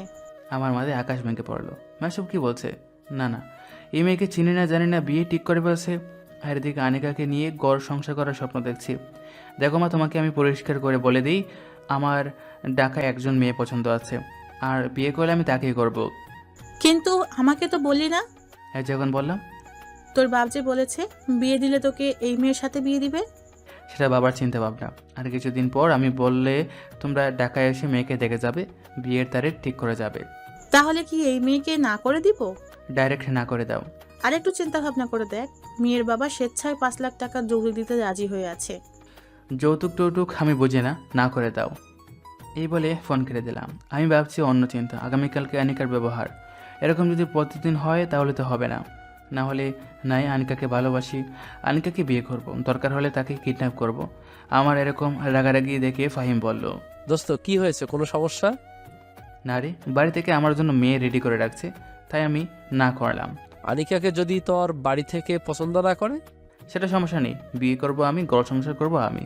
মা বাবার পছন্দ না হলে আমি কি করব? ওকে দোস্ত। এমন সময় ফাহিমের মোবাইলে কে যেন কল। ফাহিম কথা বলার জন্য ব্যালকনিতে চায়। আমি আনিকাকে কল দিলাম, কল রিসিভ করলো। কি করো? আজকে না ঘুরতে যাব, রেডি হচ্ছি। কোথায় আসবো? আরে তোমার বাসার চৌরাস্তার মোড়ে যে রেস্টুরেন্ট আছে না, ওখানে। ওকে। তাড়াতাড়ি এসো। ওকে। ফোন রেখে রেডি হয়ে গেলাম। রেস্টুরেন্টে গিয়ে দেখে আনিকা এসে বসে রইল। আনিকাকে দেখে আমার মেজাজ পুরো গরম হয়ে যায়। মুখে নাই মেকআপ, টাইট বোরকা। আমি টেবিলে বসলাম। এবার রাগ কন্ট্রোল করতে পারলাম না। এসবের মানে কি আনিকা? কি স্যার? তুমি বুঝো না? সত্যি আমি বুঝতে পারছি না। আর তুমি রেগে যাচ্ছ কেন? তোমাকে না বললাম আমি মেকআপ পরতে ও লুজ বোরকা পরতে? ড্রাইভারকে তো চেঞ্জ করছোই না। দেখো, তোমাকে বুক করার ইচ্ছে থাকলে আমি কবেই তোমাকে বুক করতাম। আমি চাই তোমাকে সারা জীবন আগলে রাখতে। তুমি এসব কি বলছো? তুমি কি কিছুই বুঝো না? আমার এরকমভাবে পড়তে ভালো লাগে না। আর ড্রাইভারকে আমি বাদ দিতে পারবো, কারণ ড্রাইভার অনেক আগে থেকে ড্রাইভারি করে। আমি আনিকার মুখ থেকে এরকম কথা শুনে অবাক হয়ে গেলাম। আনিকার চেহারা কোনো ভাবান্তর নেই। মনে হচ্ছে আমি এরকম করব সেই জন্য প্রস্তুত নিয়ে এসেছে। আমি আমার প্রিয় মানুষটা চাই না বিপদে দেখো। আচ্ছা, তুমি কি আমাকে ভালোবাসো? হুম। তাহলে আমার কথা মতো চলতেই তোমার সমস্যা কি? দেখো, আমরা দুজনকে কিস করছি। আনিকা কিছু বলছে না। আমি মনে মনে বলছি মাফ চেয়ে ফেলো, তাহলেই তো সব ঝামেলা শেষ হয়ে যায়। কিন্তু আনিকা কিছু বলছে না। আমি আবার বললাম, তাহলে তুমি তাকো তোমার মতো করে, আর আমি আমার মতো করে তাকি। এখানেই শেষ। এই বলে আমি চলে আসলাম। আনিকা পিছন থেকে একটা ডাকও দিল না। তাহলে কি এতদিন লুক দেখানো ছিল? কিন্তু আমাকে যে কিস করলো। আমি আনিকার কাজ করাবার কিছুই বুঝলাম না। কিন্তু সব তো শেষ। এখন কি করব আমি? কি করব আমি? তাকে ছাড়া থাকবো কীভাবে? আমি এটা কি করলাম? না না, ঠিক আছে, আমার কথা মতো না চললে এরকমই হবে। দূর, কি করব? মাপ চাইবো কি? না, মাপ চাইবো না, আর মানবো না। সে কি আমাকে ভালোবাসে না? তাহলে এতদিন এসব কী ছিল? আমার অবাক লাগছে। এতদিন তো যেভাবে চলেছে মনে হচ্ছে সে আমাকে ছাড়া বাঁচবে না। এখন বাড়িতে গিয়ে বলবো। এসব ভাবতে ভাবতে বাসায় চলে আসি হেঁটে। অনেক কষ্টে দিনটা কাটালাম। সারাদিন আনিকা কল দিল না। আমি আনিকার কলের অপেক্ষায় বসে আছি। সে কল দিয়ে মাপ চাইলেও তো হয়ে যায়। এভাবে একটা সপ্তাহ চলে যায়, আমি কিছু বললাম না। একটা সপ্তাহ আমার কীভাবে যে গেল সেটা একমাত্র আল্লাহ জানে। আমি আর আনিকাকে ছাড়া পারছি না, তাই ঠিক করলাম আনিকার চেম্বারে গিয়ে নিজে মাপ চাইব। সেদিন ছিল শনিবার। আমি কলেজে বিকালের দিকে কোচিং করিয়ে আনিকার চেম্বারের উদ্দেশ্যে রওনা দিলাম। এমন সময় কোথা থেকে জানি এক মেয়ে এসে আমার পথ আটকালো। নেকাব ডাকা মুখ, লুজ বোরখা, মনে হচ্ছে পর্দাশীল কোনো মেয়ে। আমি বললাম, কে আপনি? আমার পথ ছাড়েন। কে আমি? আমি গলার স্বর শুনে চিনতে পারলাম আনিকা। তাহলে সে আমার কথা মতো চলেছে। যাক, আমি হার মানলাম না। আনিকা হার মানলো। মনে মনে ইয়েস, আমি জিতে গেছি। আনিকার সাথে একটু মজা করা যাক। সরি, কে আপনি? আপনাকে চিনতে পারলাম না। আমি অনিকা। ও ডক্টর, আপনি কেমন আছেন? আপনি কি মনে করে? কুত্তার বাচ্চা, তুই জানিস না? কি জানবো? সরি আনিকা, তুমি দেরি করে ফেলছো। আমার একটা গার্লফ্রেন্ড আছে। আনিকা রেগে গিয়ে আমার শার্টের কলার ধরে বলল, কোনটা তোর গার্লফ্রেন্ড? দেখা, তাকে এখানে আন। আমি বুঝতে পারলাম আনিকা অনেক রেগে গেছে। আমি দূরের একটা মেয়েকে দেখিয়ে দিয়ে বললাম, ওইটা আমার মিস্টার সুইট গার্লফ্রেন্ড। তোর গার্লফ্রেন্ড দেখুক, আমি তার গার্লফ্রেন্ডকে কি করি? এই বলে আনিকা তার নেকাপ নিচে নামিয়ে সোজা আমাকে লিপ কিস করে বসলো। আমি আর আনিকা 30 সেকেন্ড এভাবে ছিলাম। কলেজের সবাই আমাদের দিকে হাঁ করে তাকিয়ে আছে, যেন কলেজের সবাই 30 সেকেন্ডের একটা লাইভ দেখলো। এটা কি করলে তুমি? সারা জীবনের জন্য তোকে আমার করে নিলাম। আমি তো সারা জীবন তোমারই ছিলাম। আমি জানি। তাহলে গত এক সপ্তাহে এসব কি ছিল? তোমাকে পরীক্ষা করছিলাম, আর তুমি সে পরীক্ষায় পাশ করেছো। তাহলে এতদিন তোমার এগুলো সাজানো নাটক ছিল? কেন এরকম করলা? বললাম তো পরীক্ষা করছি। তোমরা পরীক্ষা করো? তোমরা পারো বটে। অনেক দিন ধরে তোমাকে জড়িয়ে ধরি না, এখন আমাকে জড়িয়ে ধরো। আমি আনিকাকে জড়িয়ে ধরলাম। আনিকা কেঁদে দেয়। কাঁদছো কেন? এটা সুখের কান্না। কেঁদো না। বলো, সারা জীবন আমাকে এইভাবে বুকের ভিতর আগলে রাখবে? সারা জীবন তোমাকে কীভাবে বুকের ভিতর আগলে রাখবো? আনিকা আস্তে আস্তে আমাকে ছেড়ে দেয়। চলো এখন তোমাকে আমার বাড়িতে নিয়ে যাব। আজ না, অন্য দিন। এখন তুমি আমার সাথে যাবা। ওকে। তারপর দুজনের হাত ধরে কলেজ থেকে বাইরে বেরিয়ে আসলাম। এসে দুজনে একটা রিক্সায় উঠলাম। রিক্সা গিয়ে তাদের বাড়ির সামনে নামলো। রিক্সায় যতক্ষণ ছিলাম আনিকা আমার হাত শক্ত করে ধরে রাখলো। আনিকা আমাকে বাড়িতে নিয়ে যায়, নিয়ে ড্রয়িং রুমে বসিয়ে বলল, তুমি বসো। না না, তুমি আমাকে ছেড়ে যেও না। ঈশান, এটা আমাদের বাসা, এখানে ভয় পাওয়ার কিছু আছে? তবুও তুমি আমার সাথে থাকো। ওকে। আনিকা জোরে শারমিন বলে ডাক দিল। শারমিন আমাকে নিচে থেকে এসে বলল, ঈশান ভাইয়া, আপনি আমাদের বাসায়? বিশ্বাসই হচ্ছে না। বিশ্বাসও হবে না। তুই তোর ভাইয়ের সাথে থাক, তোর ভাই ভয় পাচ্ছে। আমি ড্রেস চেঞ্জ করে আসি। ভাই, আপনি না একটা ভূত। তাহলে ফাহিম হলো বিথুর ডিম? ফাহিমকে বলছেন কেন? সে তো অনেক সাহসী। সাহসী না, পরে আসতো একটা বিথু। ভালো হচ্ছে না কিন্তু ভাইয়া।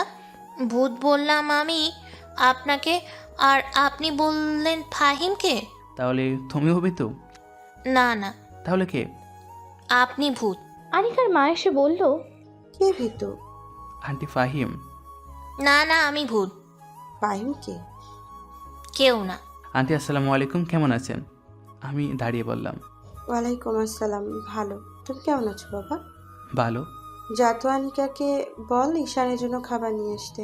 শারমিন চলে গেল। আনিকার মা বলল, বাবা শোনো, তোমাকে কিছু কথা বলি। আনিকাকে তুমি কন্ট্রোলে রাখতে পারবা? এই মেয়ে তো অনেক জেদি। তোমাকে পেয়ে আমরা অনেক খুশি। আনিকাকে অনেক ছেলে দেখতে আসছে, কাউকে সে পছন্দ করেনি।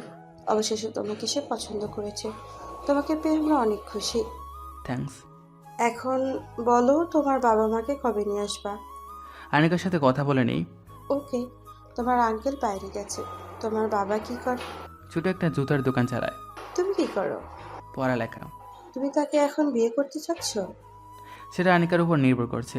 এখন সে যখন বলে, সে যদি এখন করবে তাহলে আমার সমস্যা নেই, আর যদি বলে আরও 2 বছর, সেটাও সমস্যা নেই। তোমার কথা আমার ভালো লাগলো। থ্যাঙ্কস। আনিকা খাবার নিয়ে আসলো। আনিকা নতুন কাপড় পরলো। সে যে কাপড় পরুক না কেন, আনিকাকে অনেক সুন্দর দেখে। আনিকা আমার সামনে খাবার দিল। আনিকার মা বলল, তাহলে তারা দুজন সিদ্ধান্ত নেয় কি করবি? ওকে, তুমি যাও। তোমাকে তো দারুণ সুন্দরী দেখাচ্ছে। সত্যি তোমার এই ড্রেস ভালো লাগছে? তুমি যেই ড্রেস পরো না কেন সবই আমার কাছে ভালো লাগে। থ্যাঙ্কস বলবো, শুধু বলবো আমি তোমাকে ভালোবাসি। আমি জানি। এখন বলো, মার সাথে তোমার কি কথা হয়েছে? বলছে তোমাকে এখন বিয়ে করবো না পরে। তুমি কি বলো? সেটা তোমার উপর নির্ভর করে। দেখো, আমার এখনও কোনো স্থায়ী উপার্জনের পথ নেই, সেটা হতে আরও কমপক্ষে 2 থেকে 3 বছর লাগবে। তুমি যদি চাও তাহলে 3 বছর পরে বিয়ে করতে আমার কোনো অসুবিধা নেই, সেটা এখন তোমার উপর। আনিকা কিছু বলছে না, মনে হচ্ছে ভাবনায় ডুবে আছে। কিছুক্ষণ পর বলল, আচ্ছা শোনো, তুমি আমাকে এই 2 মাসের ভিতর বিয়ে করবা। কিভাবে করবা জানি না, যদি বাড়ি থেকে রাজি না হয় তাহলে পালিয়ে বিয়ে করবা। সত্যি বলছো? তোমার কোনো কাজ করতে হবে না, তুমি শুধু আমার পাশে থাকবা। ওকে, এখন বলো কবে বাবা মাকে নিয়ে আসবো? আগামী সপ্তাহে নিয়ে আসো। ওকে, দেখা যাক। তাহলে আমি উঠি। আমার রুমটা দেখে যাও। না, আরেকদিন দেখবো। না না, এখন চলো। আনিকা আমার হাত ধরে টানতে টানতে নিয়ে গেল তার রুমে। আমি আনিকার রুম দেখে অবাক হয়ে যাই। রুম কি সুন্দর করে সাজানো, যেন এখানে কোনো রানী থাকে। তুমি তো আমার রানীই। কিন্তু না, শারমিন এসে সব ফাঁস করে দিল। ভাই, অবাক হবেন না, আপনি আসবেন দেখে আপু রুম পরিষ্কার করেছে। আপু যেভাবে থাকে আপনি দেখে বমি করে দিবেন। ও একটু বলে দিল এক দৌড়। আমি আনিকার দিকে তাকালাম, আনিকা আমার দিকে তাকালো। আনিকা বলল, সারাদিন তো কাজে ব্যস্ত থাকি, তাই এত পরিষ্কার করতে পারি না। তুমি যে আমার জন্য এত কষ্ট করে রুম ঠিক করেছো, এতেই আমি খুশি। থ্যাঙ্কস। ওকে, তাহলে আমি যাই। আমি আনিকার মার সাথে দেখা করে বাসায় আসলাম। এসে বাড়িতে কল দিলাম। আসসালামু আলাইকুম, কেমন আছো মা? ভালো, তুই কেমন? ভালো। আগামী শুক্রবার তোমরা ঢাকায় আসো। তুই ওই মেয়েকেই বিয়ে করবি? হ্যাঁ। আচ্ছা, আমরা আসবো। ওকে, শুক্রবার দুপুরের দিকে আসবা। আচ্ছা। আমি ফোন কেটে দিলাম। এভাবে একটা সপ্তাহ চলে যায়। এক সপ্তাহে আমার 3 বছরের ইনকাম হাতে আসলো, দেখে মাত্র 2,50,000 টাকা। একেবারে হতাশ হলাম। সব আমি আমার ফ্যামিলিকে দিলাম। যাই হোক, ফ্যামিলি মানে আমি, তাদের সুখ মানে আমার সুখ। এখন নিজের জন্য কিছুই নেই, হায়রে কপাল। ফ্যামিলিকে না দিয়ে যদি সব আমার হাতে থাকতো তাহলে হয়তো 10 থেকে 15 লাখ টাকা থাকতো। কেননা আমি গাদার মতো খাচ্ছি আমার পরিবারের জন্য। যাই হোক, তারা আমার মা বাবা। সেদিন ছিল শুক্রবার, দুপুরের দিকে তারা আসছে মা বাবা, ছোটো বোন যেটার এখনও বিয়ে হয় নাই, আর এক চাচা চাচি আসছে। আমি তাদের আনিকার বাড়িতে নিয়ে গেলাম। এতক্ষণে মা আর বাবা আমাকে অনেক কথা বলে তাদের পছন্দ করা মেয়েকে বিয়ে করতে, কিন্তু কে শুনে কার কথা? আনিকার বাবা মা এসে তাদের ভিতরে নিয়ে যায়। আমি আমার ছোটো বোন সুবর্ণাকে নিয়ে আনিকার রুমে যাই। গিয়ে দেখি আনিকা আর শারমিন বসে আছে। আমি সুবর্ণার সাথে শারমিনকে আর আনিকাকে পরিচয় করে দিলাম। শারমিন আর সুবর্ণা সেম বয়সের। আমি বললাম, শারমিন, তুমি সুবর্ণাকে বাড়িটা একটু দেখাও। ওকে সুবর্ণ, চলো, তারা দুজন বাইরে। আমি বললাম আনিকাকে, আনিকা, তোমাকে কিছু কথা বলি, মন দিয়ে শোনো। বলো। আমার কেমন যেন ভয় করছে। দেখো, আমি আমার মা বাবার পছন্দের মেয়েকে বিয়ে করছি না, তাই তারা তোমার অনেক দোষ ধরবে, বিশেষ করে তোমার বয়স বেশি সেই জন্য। কিন্তু তুমি ঘাবড়ে যাবে না, সব সময় আমি তোমার পাশে আছি। আমি আনিকার হাত ধরে বললাম, এই 2 হাত কোনোভাবে ছিন্ন হবে না মৃত্যুর আগ পর্যন্ত। আমি জানি, কিন্তু এখন আমার ভয় করছে। যদি তোমার মা বাবা আমাকে পছন্দ না করে? পছন্দ করবে, মিথ্যে কথা বললাম। জানি আনিকাকে কেউ পছন্দ করবে না, কারণ তার বয়স বেশি। মিথ্যে কথা বলে তাকে সাহস দিলাম। তাই যেন হয়। তুমি কিন্তু আমার পাশে থাকবা। ওকে, তুমি রেডি হয়ে আসো, আমি যাই। আমি আমার ডিসিশন নিয়ে রাখছি। আমি নিচে এসে এক সোফায় বসলাম বাবার সাথে। একটু পর আনিকা আসলো। আনিকা এসে সবাইকে শরবত দিল, আমাকেও দিল। বাহ, মেয়ে তো দারুণ সুন্দরী। নাম কি তোমার মা? আন্টি অনিকা। তুমি কি করো মা? আঙ্কেল, আমি ডাক্তারি করি। ভালো। আচ্ছা মা, তোমার বয়স কত? আমি মনে মনে এই খাইছে। 26 বছর, মেয়ের বয়স 26। মা বাবার দুজনের মুখের হাসি উঠে গেল, তাদের মুখে ঘৃণার মতো ছড়িয়ে পড়লো। আমার দিকে রাগী লোক নিয়ে তাকালো। মা বাবা দুজনেই। মা বলল, ভালো, কিন্তু ঈশানের বয়স তো মাত্র 23। এখন তো এরকম হয়েই থাকে। না, এরকম বয়স্ক মেয়ের সাথে আমার ছেলের বিয়ে দেব না। ঈশানের তো মেয়েকে পছন্দ। তো কি হয়েছে, এই বিয়ে হবে না। ঈশানের মা, চলো। ঈশানের সাথে আমার কথা আছে। ঈশান, দেখে যা। আমি মায়ের সাথে একটু দূরে আসি। আসলে মা বলল, তুই কি পাগল হয়ে গেছোস? পাগল হবে কেন? আমার তাকে পছন্দ হয়েছে। এরকম বয়স্ক মেয়েকে কেউ পছন্দ করে? কেউ না করলেও আমি করেছি। এখন বিয়ের তারিখ ঠিক করো। আমি তোর বাপের উপর দিয়ে যেতে পারবো না। দেখ তোর বাপ কি বলে। তোর জন্য আমরা কি সুন্দরী মেয়ে পছন্দ করছি, আর তুই কি না বয়স্ক বুড়িটা মেয়েকে পছন্দ করছোস? ছি ছি। হ্যাঁ, আমি করছি। এখন বাপকে বলো বিয়ের তারিখ ঠিক করতে। দেখ তোর বাপে কি কয়, আমি কিছু জানি না। এসে দেখি বাবা উঠে চলে গেছে। আমি বুঝতে পারলাম আনিকা কান্না করছে। আমি আর মা বাইরে গিয়ে দেখি বাবা রেগে বসে আছে। আমি আর কিছু বললাম না। শোভনা এতক্ষণে আসলো শারমিনের কাছ থেকে। বুঝলাম তাদের দুজনের বন্ধু হয়ে গেছে। শোভনা বাবার মুখ দেখে আর কিছু বলে নাই, চুপচাপ গাড়িতে গিয়ে বসে। কোনো কথা না বলে তারা চলে যায়। আমিও বাসায় চলে আসি। কি করব বুঝতে পারছি না। কোনো মতে রাতটা কাটালাম। সকালে মার কাছে ফোন দিলাম। বাবা কিছু বলছে? না, তোর সাথে কোনোভাবেই এর মেয়ের দিবে না। সমাজের লোকেরা কি বলবে? মা, আমি এখন বাচ্চা না। সমাজের মানুষ কি বলবে না বলবে সেটা দিয়ে আমি কি করব? বাবা কি বাসা আছে? হ, আছে। লাউড স্পিকারে দাও। দিছি, বল। বাবা যদি মন চায় ছেলের বউকে বরণ করে গড়ে তুলতে, তাহলে আমি এখন নাম্বার দিচ্ছি। এখনই ফোন করে বিয়ের তারিখ ঠিক করতে। আর যদি না করে তাহলে বিয়ে করে বাড়িতে আসলে কিছু যেন না বলতে পারে। আমি আবার আধ ঘন্টা পর ফোন দিলাম মার কাছে। বাবা বলেছে না, তুই যদি এই মেয়েকে বাড়িতে নিয়ে আসিস তাহলে তোরে মেয়েরে হাত পা ভেঙে ফেলবে। ওকে, দেখা যাবে। এই বলে আমি ফোন রেখে দিলাম। আমি আমার সিদ্ধান্ত নিয়ে নিলাম, আগামী সপ্তাহে আমরা বিয়ে করব। বাবলু আনিকাকে বাড়িতে নিয়ে গেলে কেউ দেখতে পারবে না, মা বাবা দেখতে পারবে না, পাড়া প্রতিবেশীরা থেরার কথা বলবে। আনিকাকে সেখানে নিয়ে গেলে শুধু কাঁদবে। তাই আমি ঠিক করলাম যে বাসায় থাকি সে বাসার উপরতলা ভাড়া নেব। যে টাকা আছে সেখান থেকে ফার্নিচার কিনবো। কোনো আয়োজন না করে বিয়ে করে ফেলবো, এটি আমার পরিকল্পনা। আমি চলে গেলাম আনিকার বাড়িতে। আমি আনিকার রুমে গেলাম, গিয়ে দেখি বেচারি কেঁদে কেঁদে শেষ। আমি আসলে সাথে সাথে আমাকে জড়িয়ে ধরে বলে, তুমি আসছো? আমি তো ভাবছিলাম তুমি চলেই গেছো। তোমাকে ছাড়া আমি যেতে পারি? এখন কি করবা? আমার মাথায় একটা পরিকল্পনা আছে। কি? আমি আনিকাকে আমার পরিকল্পনার কথা বললাম। আনিকার মুখ উজ্জ্বল হয়ে যায়। চলো বাসায় দেখবে। আনিকা রেডি হয়ে আমার সাথে বাসায় এসে বাসা দেখে আনিকা পছন্দ হয়েছে। এখন আমি আস্তে আস্তে ফার্নিচার উঠাতে থাকি। মোটামুটি একটা সংসারে যা লাগে সব উঠালাম। এমনইভাবে এক সপ্তাহ চলে গেল। দিনটি ছিল শুক্রবার। আমি রুম আগ থেকে সাজিয়ে রাখি। আমি আর ফাহিম দুপুরে পরে তাদের বাড়ি যাই। গিয়ে ভালোভাবে আমাদের বিয়ে সম্পন্ন হয়। আনিকার মা বাবা দুজনেরই কৃতজ্ঞতায় মাথা নিয়ে পড়ে আমার প্রতি। তারা বলে তারা জীবনে আমার মতো ছেলে দেখে নাই। ফাহিমকে সাক্ষী রেখেছি। আনিকাকে শাড়ি পরা অবস্থায় আরও বেশি অপরূপ দেখায়। আমি আজ রাতে তার সেই রূপের ভিতরে হারিয়ে যাব। আমি আনিকাকে নিয়ে বাসে আসি। ফাহিম সুন্দর করে আমার বাসর করে সাজায়। যেহেতু আমার শরীরের উপর দিয়ে আজ অনেক দখল গেছে, তাই আমার পুরনো রোগ মাথা ব্যথা করতেছে। আনিকা বাসর করে গিয়ে বসে আছে। ফাহিম আমাকে ঠেলা দিয়ে গড়ে পাঠিয়ে দেয়। আমি ঢুকে দরজা লাগিয়ে দিলাম। আনিকা ঘুমটা দিয়ে বসে আছে। আমি কি ঘুমটা উঠালাম। আমি বালিশটা মাথার নিচে দিয়ে শুয়ে রইলাম। আনিকাকে বললাম, আমার মাথাটা একটু হাতিয়ে দাও তো। মাথা ব্যথা করছে? আনিকা আমার মাথা হাতিয়ে দিচ্ছে। আমার যে কি ভালো লাগছে। আমি ভাবছি সারাটা জীবন আমি ব্যর্থ। যেই ফ্যামিলির জন্য আমার সবটুকু দিলাম, সেই ফ্যামিলি কিনা নিজের পছন্দের মেয়েকে বিয়ে করছি বলে ফ্যামিলি থেকে আলাদা করে দিল। হায় রে কপাল। কিন্তু আনিকার মতো একটা বউ পেয়ে নিজেকে সার্থক মনে হচ্ছে। আনিকা মাথা হাতিয়ে দেওয়ায় আমার অনেক ভালো লাগছে। এভাবে মাথা হাতিয়ে দিলে না ঘুমিয়ে পারা যায়?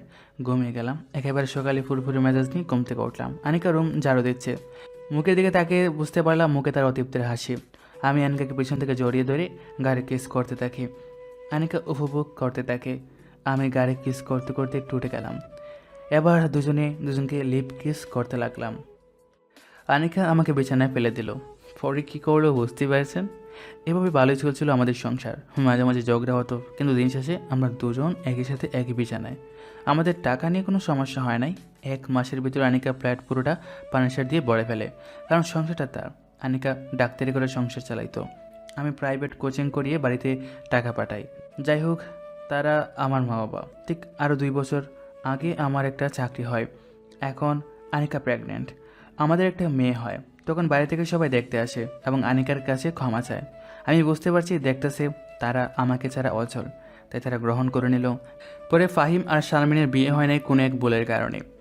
তো আমাদের আজকের গল্পটা এই পর্যন্তই। তো সবাই ভালো থাকবেন আর আমাদের জন্য দোয়া করবেন। ধন্যবাদ সবাইকে। আল্লাহ হাফেজ।